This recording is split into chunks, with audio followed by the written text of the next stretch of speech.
Você já imaginou descobrir como o neoliberalismo foi injetado no Brasil?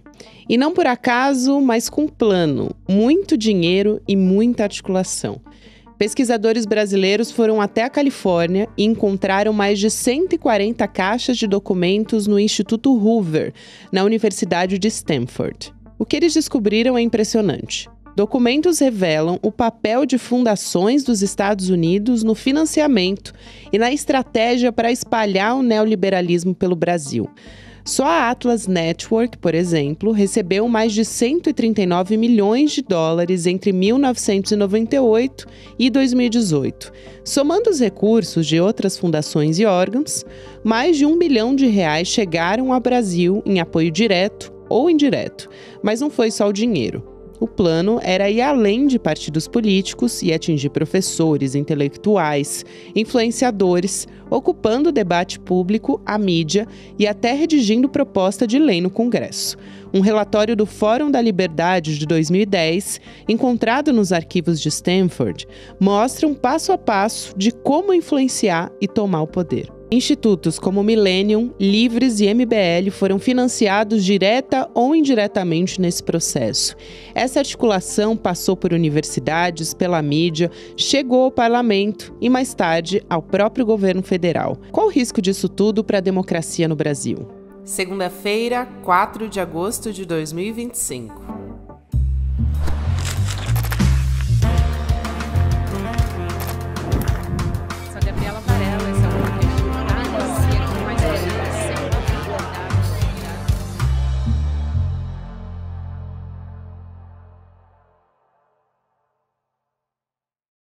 Olá, seja muito bem-vindo, seja muito bem-vinda. Eu sou a Gabriela Varela e esse é o Videocast em Detalhes. Aqui você já sabe, sempre com um convidado ou uma convidada, a gente analisa uma temática, uma notícia importante do momento. Muitas vezes a gente vai chafurdar um pouquinho na história para discutir algo que está muito presente no nosso dia a dia. Hoje eu vou conversar com o jornalista Bob Fernandes. Que prazer te receber aqui. Seja muito bem-vindo. Prazer, meu, Gabriela. Você e vocês aqui do ICL. Bom, primeiro te dar parabéns por esse trabalho. Eu queria que você explicasse um pouco sobre como foi esse trabalho de apuração dessa engenharia neoliberal que foi, assim, não foi por acaso que esses tentáculos chegaram aqui no Brasil. Eu acompanho esse tema praticamente a minha carreira toda, mas depois a gente fala disso. Agora, eu há uns 3 anos conversei com a professora da Universidade Federal de Santa Catarina de Relações Internacionais, Camila Feix Vidal, que tem vários doutorandos. E sempre mantive contato com ela, já teve no meu canal falando comigo, já teve um programa que eu faço com o Jean de Freitas e o Sérgio Augusto e tal. E sempre em contato, soube que 2 doutorandos dela, Luan Brum e Jade Lopes, estavam nos Estados Unidos e foram em Denver, se eu não me engano, e foram até Stanford, Califórnia. E lá, no Instituto Hoover, encontraram 143 arquivos que contam a história do liberalismo e da montagem do neoliberalismo. Arquivos em papel, né? Papel e etc, etc. Com cartas, etc. E o que vaza dali? Vaza como foi montada a intervenção dos Estados Unidos, articulando e financiando institutos liberais, 500 no mundo todo, 121 na América Latina e uma parte disso no Brasil, via criação de institutos liberais. Tá? Quer dizer, qual era a ideia? Lá atrás, Margaret Thatcher ainda, conversando com Anthony Fisher, que lutou na Segunda Guerra, tal, e tendo como base o pensamento de um economista chamado Hayek. Qual era a base? Isso está escrito na troca de cartas entre a Margaret Thatcher e o Fisher. Vamos desenvolver a nossa ideia, o nosso ideário, não pela política, mas convencendo a sociedade numa batalha pelas ideias, criando instrumentos de chegar às pessoas por professores, intelectuais, etc, etc. Isso começa então na Inglaterra, pré-Thatcher, com o Instituto de Economic Affairs, IEA. O Fisher se torna milionário com a indústria de frango, muda para os Estados Unidos e mora no mesmo condomínio do Milton Friedman, importantíssimo economista, liberal, tal. E eles criam, estou resumindo a história, é criado em 82 o Atlas Network, que é esse instituto que hoje, entre muitos outros, mas esse que hoje está em 500 institutos pelo mundo todo. E esses institutos, isso foi um trabalho de descoberta, de acompanhamento da pesquisadora, doutora Camila Feix Vidal e depois de seus alunos, são financiados por braços diretos ou indiretos do governo americano. Por exemplo, o CIP, que é uma dessas organizações que diz que é não governamental, mas na verdade ela recebe dinheiro do Estado norte-americano, dos Estados Unidos, e aí encaminha CIP, NED, Atlas Network, Lilly Endowment, são dezenas, e aí entram também doações filantrópicas. Quer dizer, direta ou indiretamente? É, direta. Por exemplo, o que é diretamente? A USAID, isso está isso é no primeiro capítulo. No segundo capítulo, a professora Camila conta. A USAID, só no ano de 2023, agora não me lembro exatamente, tinha um programa de 130 milhões de dólares na Amazônia, atuando em 48 milhões de hectares, treinando 13.600 pessoas, sendo que a metade deles indígenas e quilombolas, ou seja, treinando é pagando. E junto a isso, tanto no Atlas Network quanto nesse episódio na Amazônia, tem também Pfizer, Coca-Cola, Philips Morris, Exxon, todos os interessados. Todos os gigantes interessados. Então, o que é isso? É a proliferação de um discurso que parece que nasceu da árvore. E como é que isso é feito, Gabriela? Isso é feito assim. Você deve se lembrar que nos últimos 15 anos, por exemplo, a demonização dos sindicatos, o símbolo mortadela. Lembra mortadela? O que era a mortadela? A mortadela era que os trabalhadores do Brasil, como do mundo todo, os sindicatos financiam a defesa dos seus direitos, os atos, etc, etc. Isso foi sendo demonizado no Brasil. Isso precede a destruição de boa parte das leis trabalhistas. Só que, enquanto isso, eles construíam, via os seus institutos liberais, uma poderosa força de financiamento e articulação. Entende? E como se, por acaso, a Fiesp não fosse um sindicato só que de patrões. A Confederação Nacional das Indústrias é um sindicato de patrões, e assim todas as federações estaduais patronais, enquanto iam destruindo e demonizando o financiamento justo. O que eu acho que todo mundo tem direito, qualquer setor da sociedade, de defender os seus interesses, desde que fique claro que aquele cidadão que está na televisão falando, na CNN, ou seja, na Band, ou onde é que quer que seja, que ele é de um instituto, ele presidiu um instituto, e que tem depoimentos desses cidadãos que estão falando, tal, a época da derrubada da Dilma, dizendo, nós fizemos um gol, nós derrubamos a Dilma. E a Atlas Network saúda isso em documentos. Depois eles começaram a esconder os documentos, depois que a gente começou a tocar nesse assunto há 3 meses atrás, há 3 anos. Eles saúdam a presença deles no Brasil. Esses institutos, Millennium, Mises, liberais, todos esses MBL no início, elegeram parlamento em Direito a Brasil, Ricardo Salles, do Passar a Boiada, o contrabando Só para você ter uma ideia, a Lei de Liberdade Econômica foi escrita por 14 integrantes de institutos liberais, foi aprovada em 2019. 16 integrantes de 13 institutos estiveram no governo Bolsonaro, a partir do Paulo Guedes, que é um dos criadores do Instituto Millennium, um dos fundadores, e que teve em outros institutos também. Então é isso. Eles foram tomando o Estado enquanto diziam combater o Estado. E tomam o Estado para quê? Para vender a Eletrobras, para vender refinarias, para vender quase que em todos os estados do país a água e a luz, o sistema de... Então é o seguinte, olha a ironia, eles combatem o Estado, mas para combater o Estado eles tomam o Estado e vendem para quem? Para aquela meia dúzia que vai ganhar os dividendos milionários da Petrobras. Isso, em resumo, é essa ópera chamada neoliberal. Muito bom esse resumo que você traz, Bob. E é como também desestabilizaram essas democracias também, no fim das contas, né? Agora, me chamou muito a atenção, porque o neoliberalismo, ele surge, né, com essa premissa de batalha pelo campo das ideias. Aí a gente tem a extrema-direita hoje se apoderando, algumas, né? Se apoderando também, em alguns casos, dessa agenda neoliberal. Como é que as ideologias da extrema-direita e, ao mesmo tempo, coexiste com o neoliberalismo, né? Em que momento que eles passaram a coexistir? Vou te dar um exemplo muito claro disso. Na verdade, a extrema-direita engoliu a direita. Não só no Brasil, mas engoliu a direita no Brasil. Mudando de assunto, mas continuando no assunto. No meu programa hoje, que eu faço com o Jean de Freitas, o Sérgio Augusto e o Mário Kertz, eu até citei o projeto de nação escrito pelo general Vilas Boas, quando ele era o comandante do Exército. Esse projeto, eu listei hoje. Os itens do projeto, sabe quais são?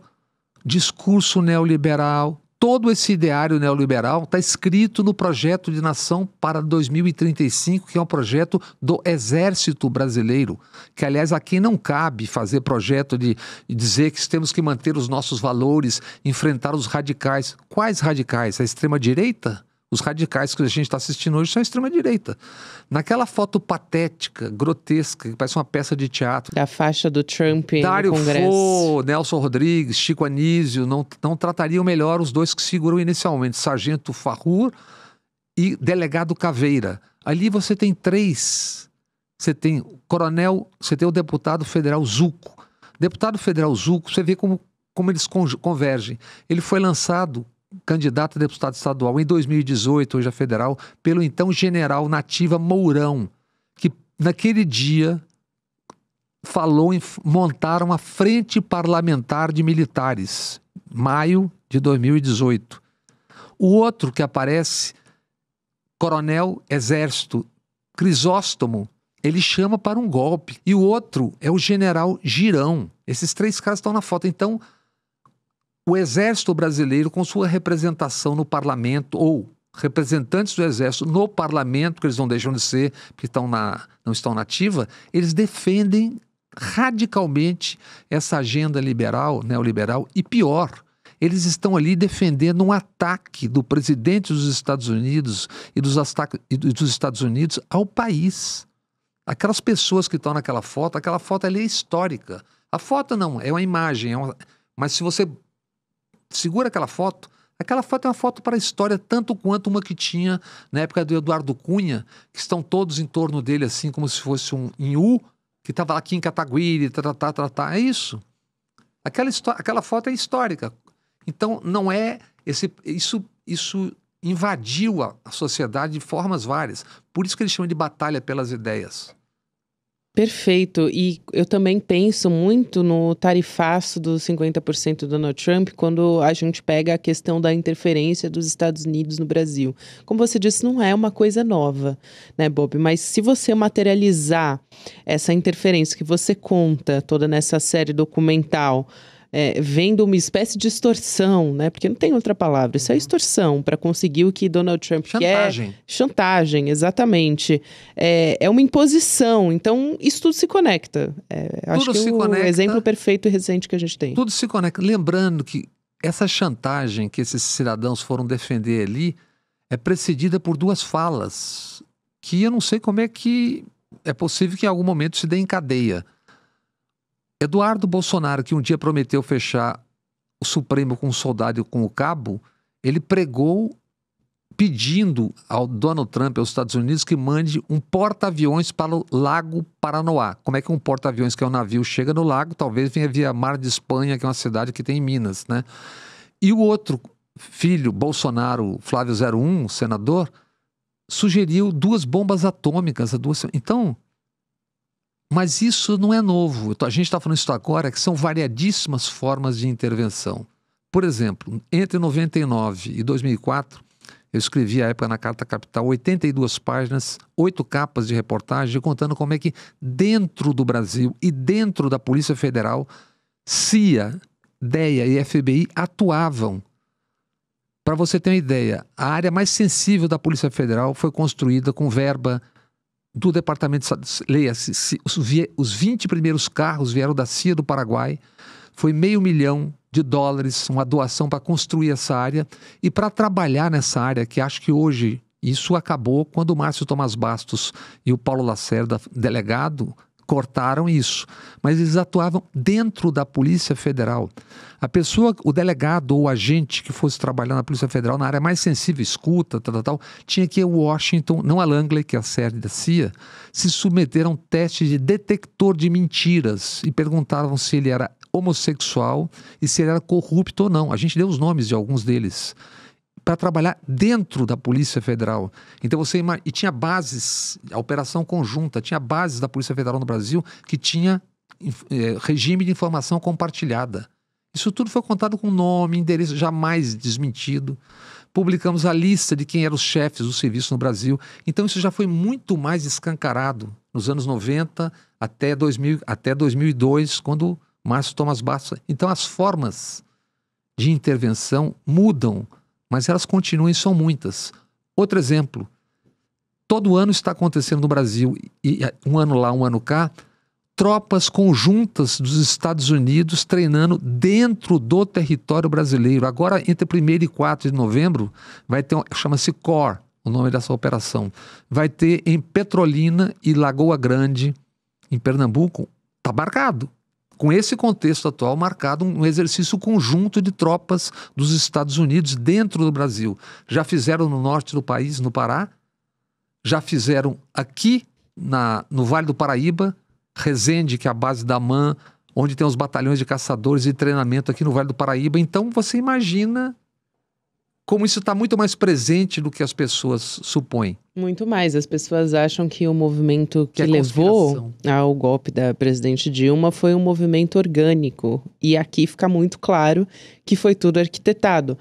Na Lava Jato, por exemplo, que também faz parte de um dos episódios, a indústria nos Estados Unidos viu isso como uma oportunidade de negócio também. Isso quem conta é um pesquisador americano jovem, que fala português muito bem, chamado Nick Cleveland Stout. Ele conta que, como usando a Lava Jato, a indústria dos Estados Unidos, a indústria petroleira do mundo, não só, mas a indústria dos Estados Unidos petroleira, a princípio, fez lobby com a ajuda de brasileiros. E como é que eles... Qual era a lei feita pelo Lula no final do primeiro governo? 30% de cada campo, ao menos 30% de cada campo do pré-sal pertencia à Petrobras, o direito inaugural. Isso tudo foi tomado a partir da Lava Jato. E nesse terceiro capítulo tem lá o Kenneth Blanco, agente do FBI, dizendo, num instituto desse, nós estamos com os procuradores do Brasil e não estamos nem precisando mais passar pelo Ministério da Justiça. Estamos falando diretamente num clima de confiança. O agente do FBI dizendo como é que eles estavam trabalhando dentro da Lava Jato, que é como se tomou os campos de petróleo do Brasil. Isso dito por um agente do FBI, Kenneth Blanco. Então, não tem nada por acaso nesse mundo. Isso não acontece assim, assim como acho que em 2009 ou 2010, eu lembro que também roubaram de dentro de uma plataforma do Brasil, e quem comandava essas plataformas do ponto de vista de carregar coisas era a Halliburton, empresa norte-americana do petróleo, grande no mundo todo. Roubaram HDs, computadores, etc., com informações sensíveis da Petrobras. Então essa intervenção que agora, só que essa é muito mais poderosa, porque essa não é tanque, não é arma, é pela cabeça das pessoas. Por isso o empreendedorismo virou essa coisa, empreendedorismo. O empreendedorismo é o resumo dessa ópera neoliberal. Por isso que uma figura como, por exemplo, Pablo Marçal consegue mobilizar tanta gente, se não tivesse, ele mobiliza pelo campo das ideias. Se não tivesse feito aquele monte de bobagem que fez na reta final, provavelmente teria sido prefeito de São Paulo no segundo turno. Porque ele vende um sonho, tipo, seja você mesmo e ganha a vida sozinho, não precisa de ninguém. Por isso que muita gente, muito analista, diz que a esquerda e os progressistas têm que disputar esse caminho, esse campo dos sonhos. E tem que dizer o que é isso, como nós estamos aqui falando agora, como é que isso foi construído. Isso foi construído assim, tem que dizer o que é isso, como é que funciona, de que forma, tal. Né? Isso é uma farsa, claro que liberalismo existe, etc, etc. Agora, estão vendendo um terreno na Lua. É isso. Exato, e a gente... quando pensa em quais foram os nomes que se destacam nessa difusão, porque é isso, né? Você citou aqui os dois precursores dessa história lá na Inglaterra e isso foi se espalhando. E virou uma interferência dos Estados Unidos que financia essas instituições, mundo afora. Só o Atlas Network, tem Lindau, tem vários. E todas as grandes multinacionais do petróleo, isso vai ser contado pela Camila Feix Vidal no segundo capítulo, 142 milhões de dólares na soma para treinar. E tem um outro programa chamado Mais Unidos na Amazônia, 50 milhões com dinheiro estrangeiro e dinheiro de parceiros brasileiros. Para que é esse programa? Para ensinar inglês e empreendedorismo. Sabe onde é esse programa? Na Amazônia, em São Paulo e em Minas. E o que está acontecendo em São Paulo? O governador, o capitão Tarcísio, está botando militares, PMs, para serem professores, ganhando mais do que os professores. Para ensinar o quê? Para ensinar isso. Para ensinar civismo, ética. É isso. E aí, você citou a Atlas é a precursora nessa história toda, né? A gênese nesse processo todo que estava por vir. Que recebeu, estava anotando aqui, porque eu assisti a série documental anotando, porque tem muita informação ali que vai nas minúcias, é bastante didático, mas acho que vale prestar atenção nesses pontos, né? Para quem for assistir também, e eu recomendo muitíssimo, mas recebeu mais de 28 milhões de dólares em 2023. Você mostra que há uma progressão no investimento desse dinheiro, né? E como você já disse, recebeu do governo dos Estados Unidos, direta ou indiretamente. Governo dos Estados Unidos e também entidades privadas, mas só esse dinheiro que entrou via Atlas entre 98 e 2018, a última contagem, inclusive quando essa professora e o pessoal começou a trabalhar, eles começaram a esconder dados e informações da Atlas Network. Só entre 98 e 2018 foram em reais 1 bilhão e 600 milhões de reais. Só na Amazônia, a USAID, são 140 e poucos milhões de dólares. Isso significa vezes 5,5 ou 6, quanto é que dá? Isso um ano. Então é muito dinheiro. Esqueci, tem a série Notas, que eram feitas nos anos 90, que era com dólar pagando, não era uma grande fortuna, mas dólar pagava 3 pessoas para redigir sugestões de legislação para parlamentares brasileiros e tinha um grande alcance com 38% do parlamento. Então as formas de intervenção sutis, que coisa legal, eles estão ajudando. É claro que é legal ensinar inglês, mas quem está ensinando inglês com que objetivo? Exatamente. Quando a gente olha para essas instituições, você citou aqui algumas, eu queria ressaltar também alguns nomes, porque essa difusão de ideias, elas foram, assim, disseminadas por meio de pessoas em N campos, né? Na mídia, enfim, empresários com grandes negócios, mas quem são essas pessoas? Eu penso no Brasil, acho que essa figura principal é o Paulo Guedes, mas... Sim, certamente uma delas. Paulo Guedes, Eduardo Salles, Ricardo Salles, mas não só. Lembremos, matéria da Denise Godoy na Piauí há 2 anos. 79% de tudo que as pessoas no Brasil leem sobre economia e finanças está literalmente nas mãos dos bancos. BTG Pactual e tal. Eles são os donos do noticiário. Exato. Por isso que eu sempre... Dono dessas empresas de jornalismo. Isso. Supostamente jornalismo, né? Eles fazem a cabeça das pessoas, que eles são os donos. Por isso que quando eu falo do mercado, eu falo essa entidade chamada o mercado, que nos assombra todo dia nos noticiários. Porque o mercado... Quem é o mercado? Os donos são os bancos. Eles constroem a percepção que as pessoas têm do que deve ser e o que não deve ser a economia. Então, isso se espalhou de uma forma muito grande, por muitos braços.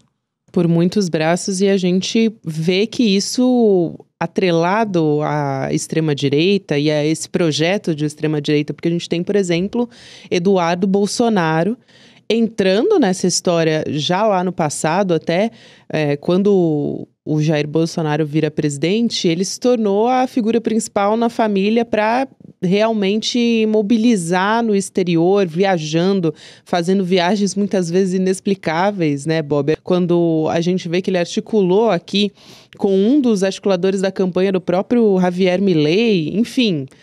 tem toda a extrema-direita global nesse mesmo projeto que está o Eduardo Bolsonaro, que agora está desestabilizando junto ao governo Donald Trump. Isso que se diz uma coisa importante. O documento inicial, em inglês, da Atlas Network, o primeiro que eles captam, é de 2010, no Fórum pela Liberdade, que já está na 28ª edição. Que é no Rio Grande do Sul. Do Rio Grande do Sul, Instituto de Estudos Econômicos. Ali tem um decálogo.